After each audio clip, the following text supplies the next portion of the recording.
Good morning, सुप्रभात। हम लोग आज 46वां क्लास स्टार्ट करने जा रहे हैं, 46th क्लास। और उन सबसे पहले उन बच्चों के नाम जिन्होंने अच्छे से होमवर्क बना करके भेजा था, इसी तरह आप लोग अच्छे से होमवर्क बना करके भेजते रहें। आज हम नया चैप्टर भी स्टार्ट कर रहे हैं, एक्सरसाइज 4.1। तो उनके नाम हैं दीपक 10C, प्रेरणा 10A, Shashi 10B, Shipra 10A, तृप्ति न्यू स्टूडेंट्स है, तान्या प्रिया 10A, नीतीश 10A, कृति 10A, आयुष 10C, लाडली 10A, शुभम सिन्हा, सुहाना 10A, गौरवराज 10D, Manisha 10C, Shivani 10A, Shreya रानी 10A, नैना 10B, मुस्कान 10B, Hemant 10B, Nandini 10A, Ram 10A, आस्था 10B, Manikant 10D, Anjali 10A, Swati 10A, अंकित 10A, Rahul 10C, Sania Parveen 10A, रिमझिम 10D, सनिकांत 10A, रविता 10B। और भी इसके अलावे भी हैं students बहुत सारे जिन्होंने होमवर्क भेजे हैं, इन्होंने अच्छे से होमवर्क भेजा है। चलिए, तो अब हम लोग नया चैप्टर स्टार्ट कर रहे हैं, एक्सरसाइज 4.1। और मेरे ख्याल से अब आपको कोई परेशानी नहीं होगी, क्योंकि आप लोग कल और परसों 2 दिन का क्लास कर चुके हैं और उसमें बेसिक कंसेप्ट आपका क्लियर हो गया होगा। क्वाड्रेटिक इक्वेशन मतलब द्विघात समीकरण का, है ना। और सबसे बड़ी बात, जिन बच्चों ने द्विघात बहुपद पढ़ा है, क्वाड्रेटिक पॉलिनोमियल एक्सरसाइज 2.1 से 2.3, उनको तो और भी कोई परेशानी नहीं होगी। चलिए, तो हम लोग स्टार्ट करने जा रहे हैं एक्सरसाइज 4.1। तो तैयार हो जाइए आप लोग।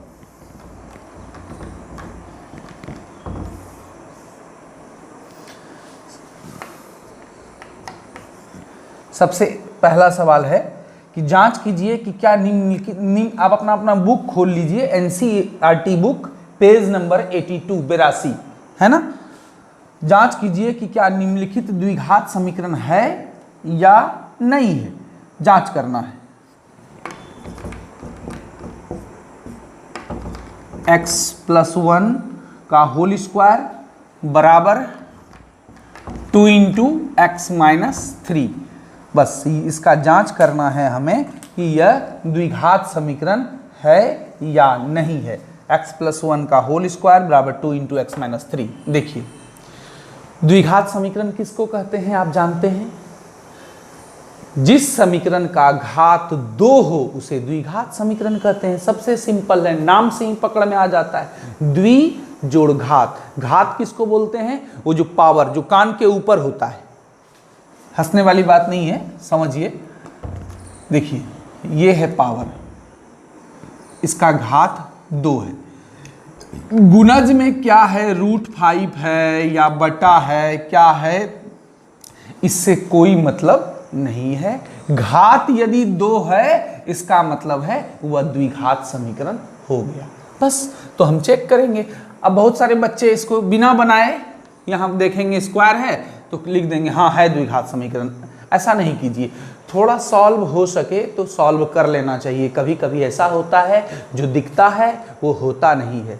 मतलब अभी मान लीजिए कोई ऐसा भी सवाल आएगा इस चैप्टर में, आपको स्क्वायर दिखेगा, देखने में लगेगा यह द्विघात समीकरण है, लेकिन जब आप आगे बढ़िएगा, उसको सॉल्व कीजिएगा थोड़ा, तो स्क्वायर कट जाएगा, तो वो बन जाएगा रैखिक समीकरण, द्विघात समीकरण नहीं होगा। इसलिए केवल देख करके नहीं लिखना है। यदि कुछ सॉल्व हो सके आगे 1-2 लाइन तो कर लेना है, उसके बाद आपको बताना है कि वह द्विघात समीकरण है अथवा नहीं। तो चलिए थोड़ा सॉल्व कर लेते हैं इसको भी। देखिए, ये a+b का होल स्क्वायर पे टूट रहा है, तो इसको तोड़ दीजिए। a² + b² + 2ab। a का मान कितना है? x है, b का मान 1 है। a + b के होल स्क्वायर पे इसको बिठा दिए हम। a², यहाँ a की जगह x है, x² + 1 का होल स्क्वायर + 2 × x × 1 बराबर, इसको इससे मल्टीप्लाई कर दीजिए, 2 × x, 2x - 2 को 3 से गुना कर दीजिए, 6। ठीक है। अब देखिए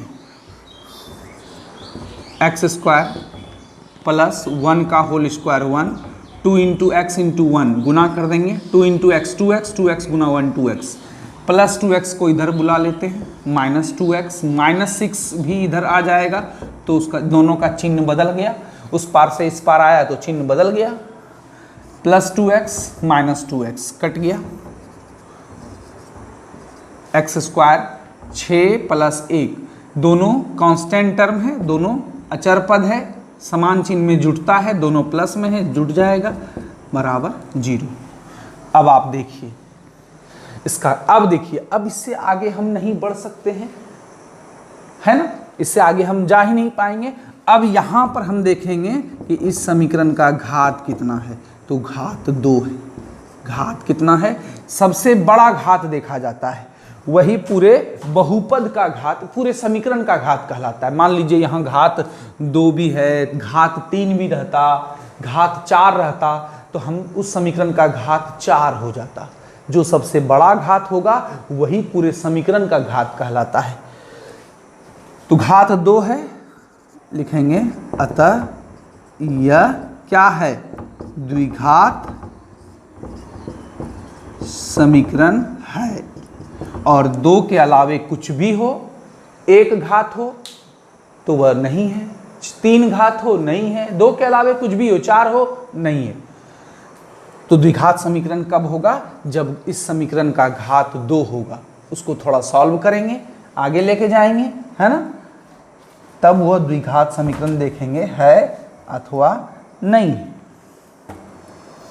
चलिए इस तरह से एक आध और देख लेते हैं, फिर आप लोग अपने से बनाएंगे। इसको मैं मिटा देता हूँ। तो उतारना चाहें तो वीडियो को रोक करके उतार लें या खुद से बना लें।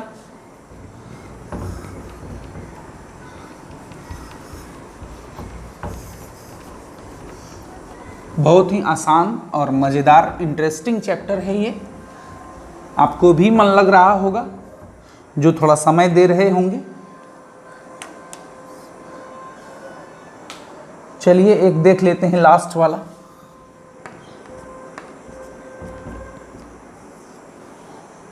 बाकी बीच में जो भी है वो आप खुद बनाएंगे। X cube minus 4x square minus x plus 1।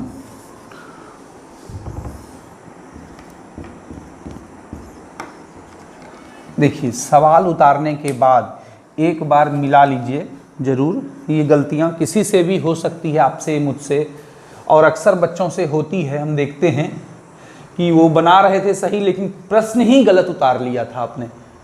तो ये चीज़ ध्यान रखना होगा थोड़ा। एक बार मिला लिया कीजिए। X cube minus 4x square minus x plus 1 equal to x minus 2 का होल क्यूब। ठीक है, तो चलिए है ना, इसको क्या करेंगे, थोड़ा सा सॉल्व करेंगे। उसके बाद हम देखेंगे कि ये द्विघात समीकरण है या नहीं, ये जांच करना है ना। जांच वही, घात पता चलेगा तभी जांच हो पाएगा। X cube minus 4x square. चलिए यहाँ से हम सॉल्यूशन स्टार्ट करते हैं। X cube minus 4x square minus x plus 1। अब देखिए a माइनस बी का होल क्यूब, ये सूत्र आप जानते होंगे। a माइनस बी का होल क्यूब क्या होता है? जो नहीं जानते हैं वो लिख लें। A cube minus b cube minus 3ab into a minus b. यदि यहाँ प्लस होता तो सब जगह यहाँ प्लस हो जाता, 3 जगह पर माइनस है ना, तीनों जगह प्लस हो जाता। A cube plus b cube plus 3ab into a plus b, मतलब ये तीनों प्लस हो जाता। कब? जब यहाँ प्लस होता तब। ठीक है, तो यहाँ a माइनस बी का होल क्यूब पर ये बैठ रहा है, क्यों? a के जगह x है, b के जगह 2 है, a माइनस बी का होल क्यूब, है ना। तो इसको बिठा देते हैं हम लोग। ए क्यू माइनस बी क्यू, ए के जगह x है, बी के जगह 2 है, माइनस 3ab, ए के जगह x, बी के जगह 2 इंटू ए माइनस बी। चलिए इसको सूत्र पे बिठा दिए हम लोग, ये वाला सूत्र आप लोग उतार लिए होंगे, a cube minus b cube minus 3ab into a minus b. अब देखिए चूंकि इधर बराबर है, हमने बताया था इधर बराबर हो तो इधर और या विच इंप्लाइज का प्रयोग कीजिए, और नहीं हो इधर बराबर बीच में तो बराबर का इस्तेमाल कीजिए। X Q minus 4x square minus x plus 1, x का होल क्यू करेंगे, एक्स क्यू माइनस 2 का होल क्यू करेंगे, 2 गुना 2 गुना 2, 3 बार गुना करेंगे, 2 दूनी 4 दूनी 8, है ना। इसको इससे गुना कीजिए, 3 into 2 into x, 6x into x minus 2।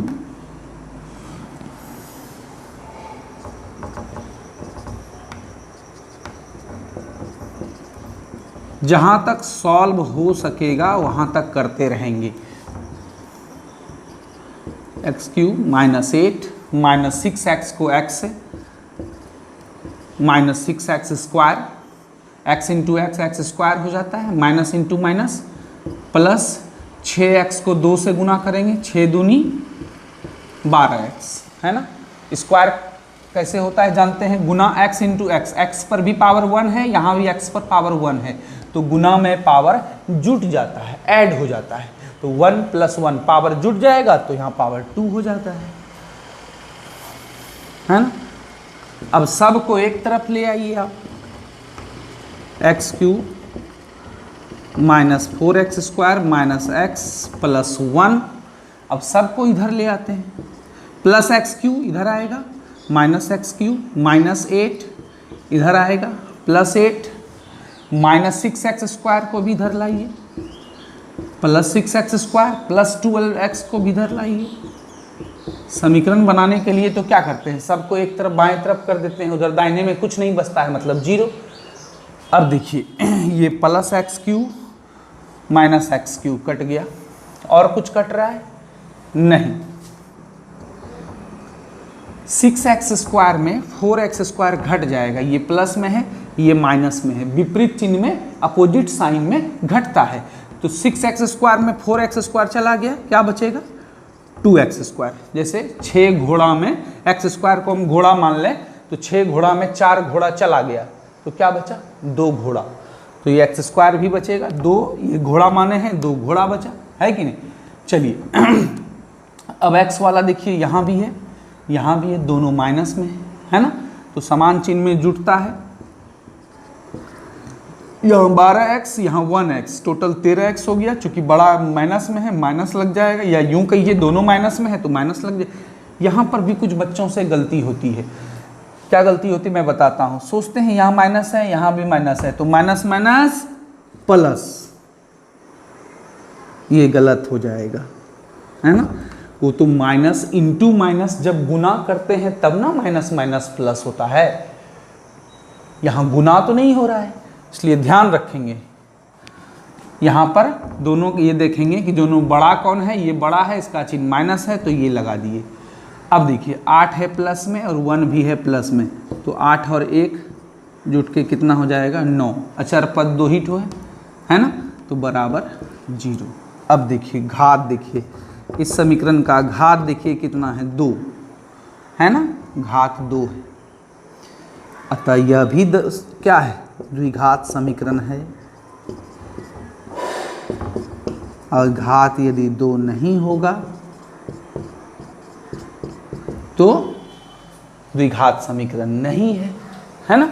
अब देखिए यदि आप बिना इसको सॉल्व किए बनाते तो देखने में लग रहा था पावर 3 है, इसका मतलब ये द्विघात समीकरण नहीं है, ऐसा लग रहा था देखने में, लेकिन जब हम इसको सॉल्व किए तो पावर 3 वाला कट गया और बच गया 2 घात वाला, अतः यह द्विघात समीकरण है।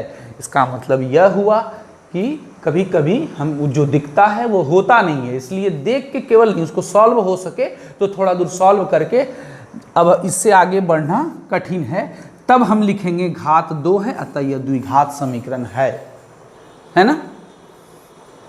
इसको अच्छे से उतार लें आप लोग।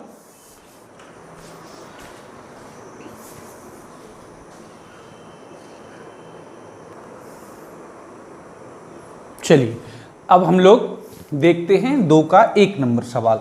तो 2 में क्या है, लैंग्वेज पढ़ ले, उसका भाषा पढ़ लेते हैं कि निम्न स्थितियों को द्विघात समीकरण के रूप में व्यक्त कीजिए, निरूपित कीजिए। मतलब केवल समीकरण बनाना है आपको, है ना, हल नहीं करना है, ये बात आप ध्यान रखेंगे। चलिए अब सवाल पढ़ते हैं।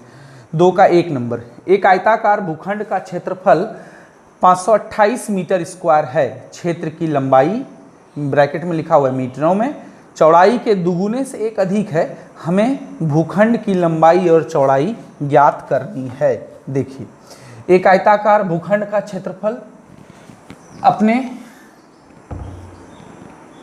लिए सेल्फ सेटिस्फेक्शन के लिए आप चाहें तो एक चित्र भी बना लें, ऐसे आप क्वेश्चन कॉपी पर भी बना लें तो अच्छा रहेगा। इसका क्षेत्रफल दिया हुआ है कितना, 528 मीटर स्क्वायर, ठीक है। क्षेत्र की लंबाई चौड़ाई के दुगुने से 1 मीटर अधिक है। तो लंबाई जो है वो चौड़ाई के, ये आयताकार भूखंड है ना,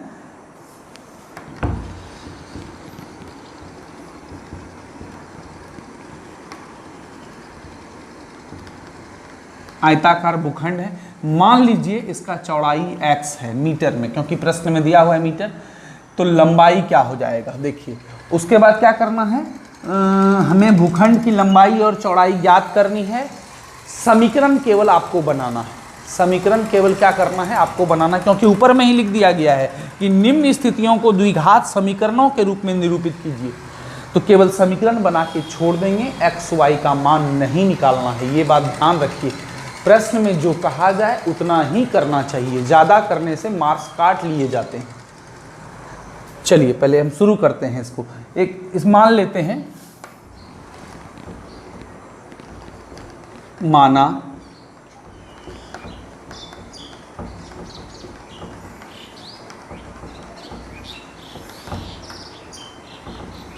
भूखंड की चौड़ाई बराबर x मीटर। मान लिया हमने इस आयताकार भूखंड की चौड़ाई x मीटर, इसलिए इस आयताकार भूखंड की लंबाई, है ना, लंबाई क्या हो जाएगा, चौड़ाई के दुगुने से 1 मीटर अधिक है। तो चौड़ाई कितना माने हैं, x माने हैं, तो x का दुगुना कितना हो जाएगा, 2x। तिगुना का था तो क्या होता है 3x, अभी दुगुना कहा गया है, इससे भी अधिक है। अधिक का मतलब कितना, 1 मीटर अधिक दिया हुआ है, तो इसका मतलब लंबाई हो जाएगा 2x प्लस 1 मीटर। ये हम लोग अपने मन से नहीं किए हैं, सवाल के अनुसार किए। अब आप कहिएगा कि सर आप पहले इस तरह का सवाल रहता था तो x और y मानते थे, लंबाई को x चौड़ाई को y। देखिए ये द्विघात समीकरण वाला चैप्टर है। आप प्रयास करेंगे कि द्विघात, प्रयास नहीं, आप ऐसा ही करेंगे कि द्विघात समीकरण वाले में एक ही चर मानिएगा, है ना, ताकि समीकरण बन सके। यदि आप 2 चर मान लीजिएगा तब तो 2 चर वाला समीकरण बन जाएगा, वो पिछले चैप्टर वाला 3.1 से लेके 3.6 के बीच जो आया था। हमको एक चर मानना है तभी वह द्विघात समीकरण बन पाएगा, ये ध्यान रखेंगे आप, है ना। तो आयताकार भूखंड की चौड़ाई कितना, x मीटर, मान लिए चौड़ाई x है। सवाल में कहा गया है कि इसकी जो लंबाई है वो चौड़ाई के दुगुने से 1 मीटर अधिक है।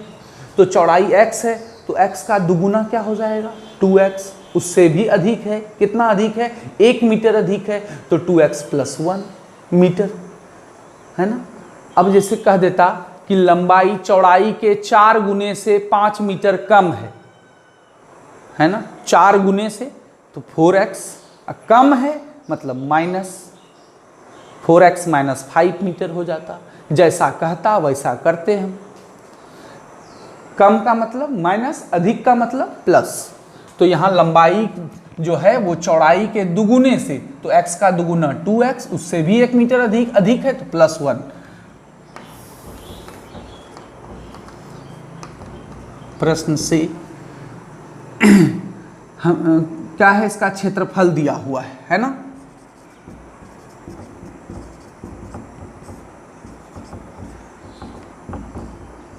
आयताकार भूखंड का क्षेत्रफल कितना दिया हुआ है, 528 मीटर स्क्वायर। देखिए क्षेत्रफल जब भी होगा स्क्वायर में होगा, हिंदी में कहते हैं वर्ग में होगा, वर्ग मीटर।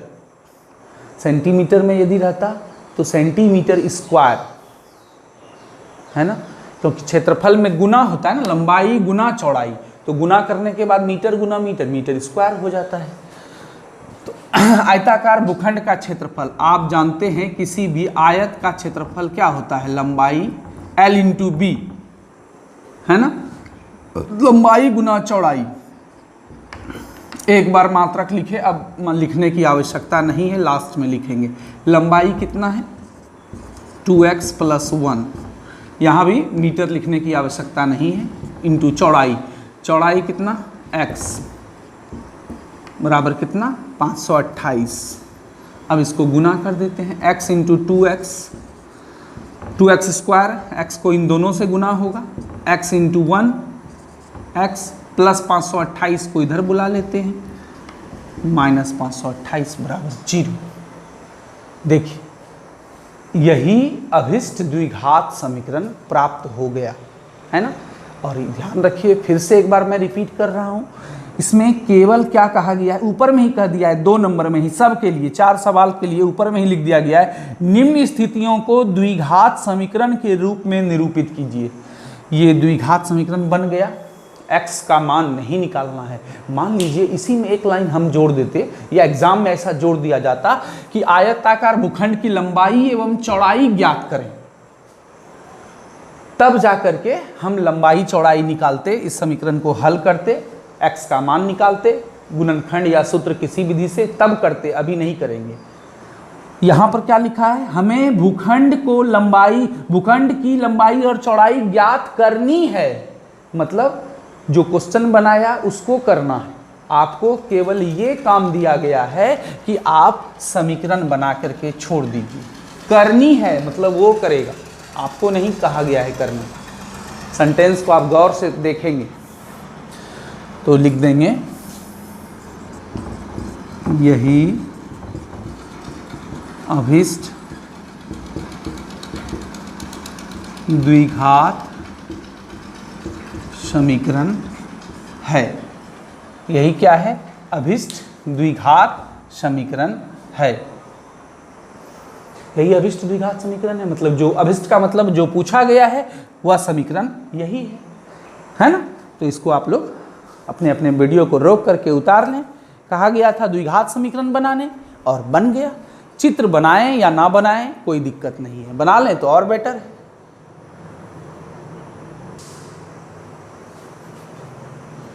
चलिए अब हम लोग देखते हैं इसी का दूसरा नंबर सवाल।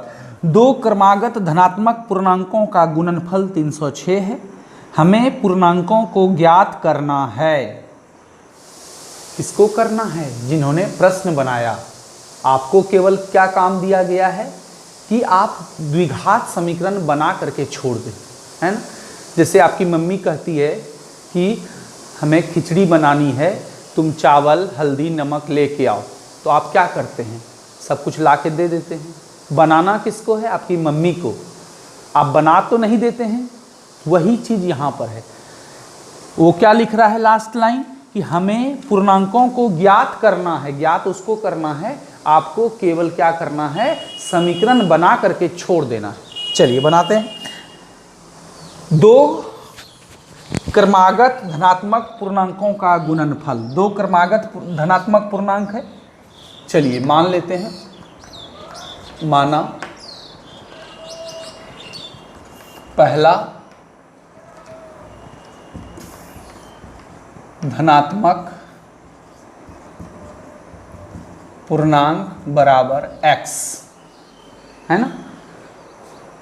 और अभी तुरंत हम बोले कि इसमें हम लोग क्या करते हैं, इस द्विघात समीकरण तभी बनेगा जब एक ही चर आप मानिएगा। दो चर मान लीजिएगा तो पिछला चैप्टर वाला बन जाएगा, दो चर वाला रैखिक समीकरण योग। अभी हमें द्विघात समीकरण बनाना है तो एक ही चर बनाएंगे, मानेंगे। दूसरा धनात्मक पूर्णांक, देखिए क्रमागत है।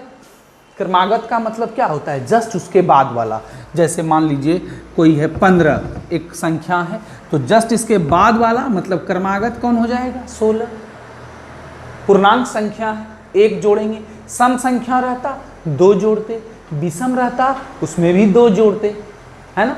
पूर्णांक रहे या प्राकृत संख्या या पूर्ण संख्या, जस्ट बाद वाला कैसे निकालते हैं, उसमें एक जोड़ करके। आप कोई भी एग्जाम्पल ले लीजिए, 17 मान लीजिए एक पूर्णांक संख्या है, धनात्मक पूर्णांक। हमको जस्ट इसके बाद वाला पूर्णांक निकालना हो तो हम क्या करेंगे, सोचिए आप। इसमें एक जोड़ेंगे तब ना अगला निकलेगा। 17 में एक जोड़ देंगे, 18 कैसे निकला, तो मने मन एक जोड़ दिए। उसी तरह से पहला धनात्मक यदि x मान लेते हैं तो जस्ट इसके बाद वाली संख्या क्या हो जाएगी, x+1 हो जाएगी, है ना। ये सारे वीडियो आपको बाद में भी मेरी बात याद आएगी कि ये सारी वीडियो आप लोगों को, यदि जो बच्चे बैंक, एसएससी, रेलवे और भी बहुत सारे कंपटीशन हैं ऐसे जो तैयारी करेंगे, उनमें भी इनको काम आ जाएगा। बहुत सारे बच्चे आते हैं इंस्टीट्यूट में जो कहते हैं कि सर मुझे कंपटीशन की तैयारी करना है, इसलिए 9th 10th का हमें फिर से पढ़ना है। तो देखिए फिर से पढ़ने की नौबत नहीं आएगी। यदि आप अभी अच्छे से पढ़ लेते हैं तो फिर आपको ये वाला पार्ट दोबारा नहीं पढ़ना पड़ेगा, है ना। इसलिए आप इसको 10th बोर्ड के लिए तो है ही, अपने करियर, अपने लाइफ के लिए भी थोड़ा सीरियसली लें और मेहनत से पढ़ें, इसको आपके फायदे में होगा। माना पहला धनात्मक पूर्णांक बराबर x, दूसरा क्या हो जाएगा x+1, ठीक है। और दोनों का गुणनफल कितना है, 306। प्रश्न से दोनों का गुणनफल, है ना, इसका गुणनफल, इसका और इसका, दोनों पूर्णांकों का गुणनफल बराबर कितना है, 306। मतलब पहला पूर्णांक गुना दूसरा पूर्णांक। 1 क्यों जोड़े, क्योंकि क्रमागत है, जस्ट उसके बाद वाला, इसलिए 1 जोड़े। x into x, x², x को 1 से मल्टीप्लाई किए, x प्लस 306 इधर आ गया, माइनस 306 बराबर 0। हो गया काम। कितना मज़ेदार है बताइए। यही अभीष्ट द्विघात समीकरण है। जिन बच्चों का पहले का बहुत सारा क्लास छूट गया है वो कम से कम द्विघात समीकरण से भी अपने आप को स्टार्ट कर लें, हैं। द्विघात समीकरण मतलब ये 46वां क्लास है, 44वें क्लास से, 44वें या 43वें, जो भी, मतलब द्विघात समीकरण से अपने आप को स्टार्ट कर लें, कम से कम वहाँ से आपका क्लियर हो जाएगा। चलिए, तो यही अभीष्ट द्विघात समीकरण है। आपको x का मान नहीं निकालना है। x का मान कब निकालते, जब आपको कहा जाता कि वह दोनों धनात्मक पूर्णांक ज्ञात कीजिए, तब। वहाँ लिखा है करनी है, मतलब वो करेगा, आपको केवल समीकरण बना। हम बार बार ये रिपीट कर रहे हैं क्योंकि कई बार देखे हैं कि मैंने दिया टेस्ट में कि द्विघात समीकरण ज्ञात करें, बच्चे x का मान उन्हें निकाल के रेडी हो गए। इसलिए मैं कह रहा हूँ ये ध्यान रखेंगे आप। चलिए इसको भी मिटा देते हैं हम लोग। अब मेरे ख्याल से अब जो भी बचे हुए सवाल हैं वो आप खुद बना लेंगे, है ना। और थोड़ा प्रयास करना भी चाहिए,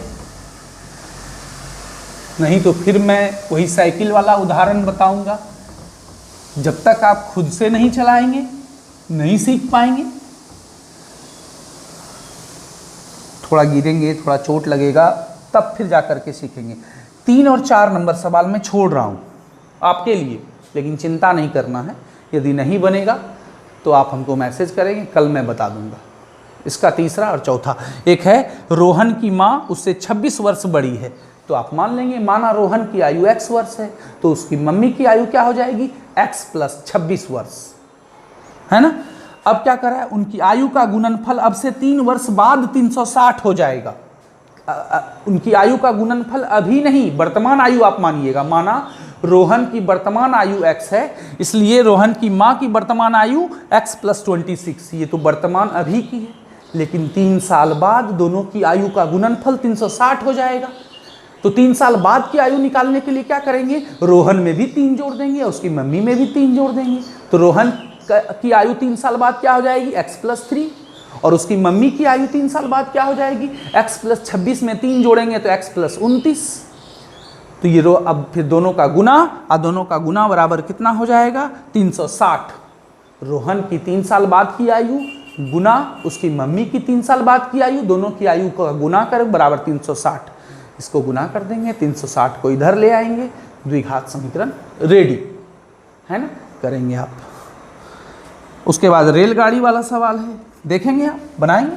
चलिए अब मैं एक्सरसाइज 4.2 स्टार्ट कर रहा हूँ, थोड़ा प्रयास करें, नहीं बनेगा तो फिर तो हम हैं ही आपके साथ।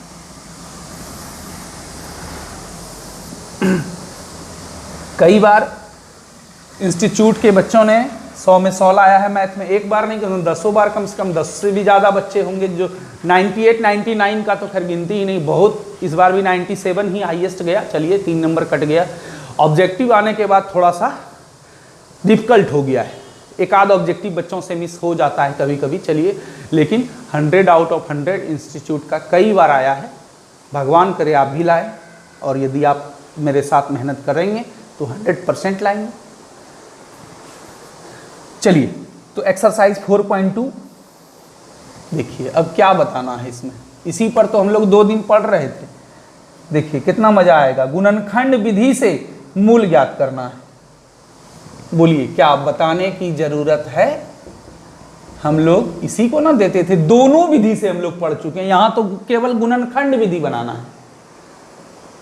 नहीं बताऊंगा, नहीं बताऊंगा, आप खुद से बनाएं। इसको क्या करना है, गुणनखंड करके x का मान निकालना है, x का 2 मान आएगा, यही दोनों आंसर हो जाएगा। इसको आप खुद से करेंगे केवल, हाँ याद रखेंगे, केवल गुणनखंड से कहा गया है बनाने, तो आप ये नहीं करेंगे कि दोनों विधि बना देंगे, नहीं, केवल गुणनखंड से कहा जा रहा है प्रश्न में, तो केवल गुणनखंड विधि। इसमें 5 सवाल हैं 4.2 का, 1 नंबर में पहला, दूसरा, तीसरा, चौथा और 5वां 5 सवाल है। पांचों को क्या करना है, गुणनखंड विधि से, जैसा कि कल और परसों भी मैंने होमवर्क दिया था, बताया था, उस तरह से आप गुणनखंड विधि से x का मान निकाल लेंगे 5 सवाल का। जो नहीं बनेगा फिर कल चर्चा करेंगे उस पर हम लोग, पहले आप प्रयास करें, मैं बता दूंगा, आप उतार लेंगे तो क्या फायदा। अपने से समझ के बनाएं, कुछ गलती हो सकती है, कोई दिक्कत नहीं है, लेकिन हाँ प्रयास जरूर करें, प्रयास में कोई कमी नहीं होनी चाहिए। अब देखिए ये क्या है, 2 नंबर, उदाहरण 1 में दी गई समस्याओं को हल कीजिए। उदाहरण 1 पीछे कहीं पर है ना, उस पर हम लोग चर्चा बाद में कर लेंगे लास्ट में। चलिए 3 नंबर, 2 नंबर के बारे में मैंने क्या बोला, उदाहरण 1 आप देख लेंगे, पहले पीछे कहीं होगा, उस पर चर्चा कर लेंगे लास्ट में, इस चैप्टर के अंत में। चलिए 3 नंबर, ऐसी 2 संख्याएं ज्ञात कीजिए जिनका योग 27 है और उनका गुणनफल 182 है। अब देखिए, अब केवल समीकरण ज्ञात नहीं करना है, आपको मान निकालना है, x का वैल्यू निकालना है ना।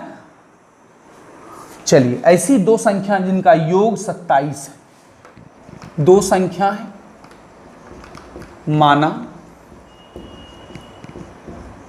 पहली संख्या x, 2 संख्या है इसलिए दूसरी संख्या क्या हो जाएगी। देखिए सवाल में कहा गया है कि 2 संख्या है, कोई भी 2 संख्या है, मान लीजिए a और b, मान लेते हैं, बिता देंगे फिर, चिंता नहीं करना है। इनका योग 27 है, इनका योग कितना है 27। यदि हम a बराबर मान लिए, क्या मान लिए, a बराबर मतलब पहली संख्या x मान लिए, तो दूसरी संख्या कैसे निकालेंगे। चलिए a की जगह x रख दिए, तो b बराबर 27, मतलब b बराबर हो गया 27 प्लस x को उधर लेते जाइए माइनस x, तो दूसरी संख्या क्या हुई 27 माइनस x। कैसे हुआ समझ गए होंगे आप लोग, है ना। दो संख्या का योग है 27 प्रश्न के अनुसार। मान लिए पहला संख्या मने मन x, दूसरा संख्या y, नहीं सॉरी पहली संख्या a, दूसरी संख्या b मान लिए, है ना। अब a पहली संख्या है, अब पहली संख्या यहाँ पर क्या माने हैं, x माने हैं, तो पहली संख्या का मान रख दिए। दूसरी संख्या नहीं मालूम था तो b की जगह b रहने दिए। ये दूसरी संख्या है, प्लस x उधर जाएगा माइनस x, मतलब दूसरी संख्या बराबर कितना हो गया 27 माइनस x, है ना। ये तो हुआ, नियम से हम आपको समझाए। डायरेक्ट भी आप समझ सकते हैं कि दो संख्या है, दोनों का जोड़ 27 है, यदि पहला x है तो दूसरा कैसे निकालेंगे, कुल जोड़ में 27 में पहला वाला घटा देंगे तो दूसरा वाला निकल जाएगा, जैसे आप समझें। तो वही किए, 27 में x घटा दिए। प्रश्न से क्या कह रहा है, जिनका योग 27 है और गुणनफल 182 है, इन दोनों का गुणनफल 182 है। जो कहा गया वो हम कर दिए, पहली संख्या गुना दूसरी संख्या, दोनों का गुणनफल कितना है 182, 182, है ना। अब इससे हम लोग क्या करेंगे, द्विघात समीकरण भी बनाएंगे और x का मान भी निकाल लेंगे। इसमें क्या कह रहा है, संख्या ज्ञात कीजिए, आपको आदेश दिया जा रहा है ज्ञात करने का, केवल ज्ञात करनी है वो नहीं लिखा हुआ है, वो नहीं करेगा, आपको करना है। x into 27x, x into minus x square बराबर 182। आप चाहें तो इन दोनों को ही उधर भेज दें, या तो चाहें तो 182 को ही इधर ले आएँ, कोई दिक्कत नहीं। चलिए, कभी कभी अलग भी होना चाहिए। माइनस एक्स स्क्वायर को उधर भेजेंगे, plus x square, plus 27x को उधर भेजेंगे, माइनस 27x। ये 182 तो उस पार में है ही, है ना। तो देखिए यह एक द्विघात समीकरण बन गया। 0 बराबर इतना बोलिए या इतना बराबर 0, क्या किए, इन दोनों को उस पार भेज दिए। 182 उसी पार में था इसलिए इसका चिन्ह वही रह गया प्लस, इसके आगे प्लस छिपा हुआ है। समीकरण क्या हो गया, x square minus 27x plus 182 182 equal to 0, है ना। अब आपको जो विधि अच्छा लगे यहाँ से उस विधि। अब आप यहाँ पर ये सोच रहे होंगे कि सर आप इसको पूरा को इधर लाए, 0 को उधर ले गए तो चिन्ह नहीं बदलेगा। देखिए, जब पूरा समीकरण ही पलटा दिया जाता है तो चिन्ह बदलने की आवश्यकता नहीं होती है ना। यदि हम ऐसा करते, किसी इन दोनों को उस पार में रोक करके इसके एक पार्ट को 182 को इधर ले आते तो चिन्ह बदल जाता। लेकिन जब पूरा समीकरण को ही पलटा दिया जाए, क्या किए, इसको इस पार 0 इस पार, तो चिन्ह बदलने की ज़रूरत नहीं है। चलिए अब इसमें क्या करते हैं, हम लोग x का मान निकालेंगे। कैसे निकालेंगे, गुणनखंड कर से विधि से निकालेंगे, या सूत्र विधि आपको अच्छा हल्का लगा हो तो सूत्र विधि से d का मान निकाल करके भी निकाल सकते हैं। पहले d निकाल के b स्क्वायर माइनस 4ac से फिर सूत्र लगा करके 13x। आप समझ गए होंगे यहाँ कहाँ से आया, 182 गुना 1, 182 को तोड़े मने मन हम, उसके बाद देखिए एक 13 आया, एक 14, है ना। आप लोग भी कुछ दिन जब अभ्यस्त हो जाएंगे तो इसी तरह डायरेक्ट बनाना शुरू कर देंगे।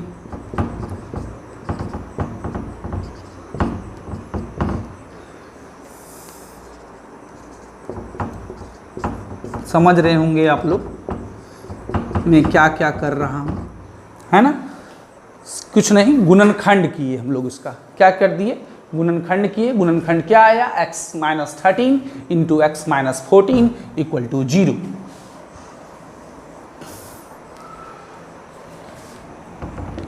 इसलिए x माइनस 13 इक्वल टू 0 या x माइनस 14 इक्वल टू 0। यदि या इफ जो लिखिए x माइनस 13 बराबर 0, x बराबर 13। यदि x minus 14 equal to 0, x equal to 14। इसलिए x के दो आंसर आए, लेकिन ये अंत नहीं है। बहुत सारे बच्चे सोचेंगे चलो आ गया, ये पहली संख्या है, ये दूसरी संख्या है। नहीं, आंसर मिल गया, लेकिन नहीं, वो आंसर नहीं है। x आप क्या माने, पहली संख्या है ना, इसका मतलब ये दोनों ही पहली संख्या है। अभी दूसरी निकाले कहाँ हैं आप, अभी केवल x निकला है। चलिए, जब x बराबर 13 तो क्या हो गया, पहले 13 को लेके चलते हैं, फिर 14 को लेके चलेंगे। पहली संख्या बराबर 13, इसलिए दूसरी संख्या कितनी है 27 माइनस x, 27 माइनस 13 कितना हो गया 14। मतलब जब पहली संख्या 13 होगी तो दूसरी संख्या क्या हो जाएगी 14, 14। अच्छा, जब अब x का दूसरा मान लेके चलते हैं, x का दूसरा वैल्यू क्या आया था 14, एक बार 13 लेके चले तो पहली संख्या 13, दूसरी संख्या निकालना पड़ा। अब यदि 14 लेके चलेंगे तो पहली संख्या बराबर x बराबर 13 है ना, यहाँ भी आप इस तरह से लिख सकते हैं, पहली संख्या बराबर x बराबर 13, यहाँ पर क्या है 14, इसलिए दूसरी संख्या बराबर 27 माइनस x, 27 माइनस 14 बराबर 13। देखिए ये क्या क्या किए हम, जब पहली संख्या 13 तो दूसरी संख्या 14, और यदि पहली संख्या 14 तो दूसरी संख्या 13। इसका मतलब घुमा फिरा के वहीं पहुँचे हैं, लेकिन ये करना होगा आपको। केवल आप यहीं पर छोड़ देते हैं तो फिर गलत हो जाएगा। ये केवल आप यहाँ छोड़ने का मतलब हुआ कि केवल आप पहली संख्या निकाल के छोड़ दिए, दूसरी संख्या नहीं निकाले। इसलिए बारी बारी से एक बार x बराबर 13 लेके चलेंगे तो पहली संख्या 13 तो दूसरी संख्या निकालेंगे, जब x का मान 14 तो पहली संख्या 14 तो दूसरी संख्या निकालेंगे। लास्ट में एक लाइन भाषा लिखना है, अब केवल उतार लिए होंगे आप लोग इसको। आप लोग लिख सकते हैं, अतः दोनों संख्या क्रमशः 13 एवं 14 हैं। यहाँ लिख देते हैं, अतः दोनों संख्याएं क्रमशः 13 एवं 14 हैं, है ना। बस लिख लेंगे। यदि आपको दिखाई नहीं भी दे रहा होगा तो आप सुन के लिख लें।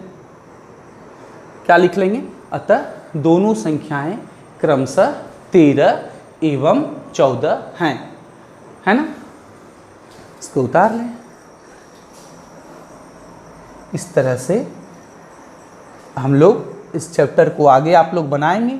4 नंबर, 5 नंबर, 6 नंबर, फिर 2 का वो जो उदाहरण 1 में दिया गया समस्या, उदाहरण 1 कहाँ पर है आप गौर से देखेंगे। उदाहरण 1 खोजें। उदाहरण 1 है पेज नंबर 79 के नीचे। पेज नंबर 79 के नीचे 2 सवाल है उदाहरण 1 में। एक है जॉन और जीवंती दोनों के पास कुल मिलाकर 45 कंचे हैं, वो वाला। एक दूसरा है एक कुटीर उद्योग वाला। कुटीर उद्योग एक दिन में कुछ खिलौने निर्मित करता है। तो ये दोनों भी आपको बनाना है। 2 नंबर सवाल में कहा गया है उदाहरण 1 में दी गई समस्याओं को, तो दोनों ये दोनों भी टच करना होगा। वो कर लीजिएगा आप लोग, होगा नहीं तो फिर कल हम दोनों चैप्टर क्लियर कर देंगे। 4.1 4.2 में हमने कुछ कुछ सवालों को बता दिया। आप लोग अपने टेस्ट की तैयारी करते रहें। संडे को टेस्ट होगा। टेस्ट मैंने कह दिया है, फिजिक्स एक्सरसाइज 1 पूरा और द्विघात समीकरण जो पढ़ रहे हैं आप, है ना। द्विघात समीकरण क्वाड्रेटिक इक्वेशन वाला पार्ट, वो जो पहले पढ़ाया था उसका नहीं होगा, केवल ये क्वाड्रेटिक इक्वेशन और फिजिक्स मिला करके। बाकी जानकारी सैटरडे को, ठीक है। इसको भी मैं मिटा रहा हूँ। चलिए, आपका होमवर्क यही रहा। एक्सरसाइज 4.1 और 4.2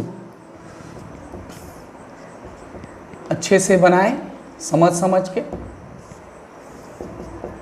दोनों chapter with example, WE with example मतलब उदाहरण सहित। जो साधित प्रश्न होता है चैप्टर शुरू करने से पहले, वो भी बनाना है आपको और एक्सरसाइज भी बनाना है। ये आपको बना करके जितना जल्द हो सके हमको भेजिए।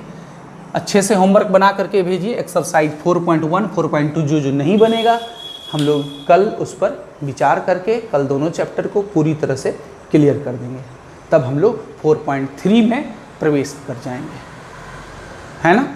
चलिए अब हम आज का क्लास यहीं पर समाप्त करने जा रहे हैं। अच्छे से रहें, ध्यान से रहें, अपना ख्याल रखें, अपने मम्मी पापा का ख्याल रखें, अपना बहुत ख्याल रखें। चलिए धन्यवाद।